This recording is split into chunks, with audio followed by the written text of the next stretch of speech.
মূলত পলাশির যুদ্ধের পর ইংরেজরা ক্ষমতায় আসা থেকেই মসলিনের উপর আঘাত আসতে শুরু করে। মসলিনের উল্লেখযোগ্য ক্রেতা ও পৃষ্ঠপোষক ছিলেন দিল্লির বাদশাহ, বিভিন্ন অঞ্চলের নবাব আর ভারতীয় ধনিক শ্রেণী। ইংরেজ শাসনামলে এরা বিচ্ছিন্ন হয়ে পড়েন, তাদের মসলিন সংগ্রহ বন্ধ হয়ে যায়।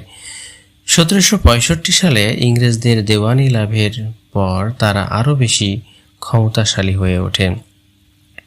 প্রতিযোগিতায় টিকতে না পেরে আর্মেনীয়, মোগল, পাঠান, গ্রিক, ফরাসি প্রভৃতি বিদেশি বণিকরা তাদের ব্যবসা গুটিয়ে ফেলেন। তাই মসলিনের রপ্তানি বাণিজ্য সংকুচিত হয়ে আসে। 1817 সালে ইউরোপে ঢাকায় মসলিন রপ্তানি প্রায় বন্ধ হয়ে যায়। যন্ত্রচালিত সুতোকল দেশীয় তাঁতের উপর আরেকটি বড় আঘাত হানে।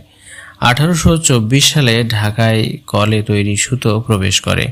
এগুলো এত সূক্ষ্ম আর বিলাসী ছিল না, তবে দামে খুব সস্তা ছিল। ফলে মসলিন দ্রুত বিপর্যয়ের সম্মুখীন হয়। ব্যবসায়িক প্রতিদ্বন্দ্বিতার কারণে ইংরেজ ব্যবসায়ীরা মসলিনের শত্রু হয়ে পড়ে। শুরু থেকেই তারা তাঁতিদের উপর নানা রকমভাবে অত্যাচার চালাতে থাকে।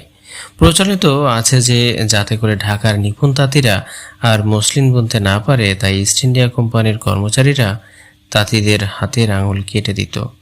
ফলে তারা বাধ্য হয়েই এই পেশা ছেড়ে দিয়ে অন্য কোনো পেশায় নিয়োজিত হয়েছিল।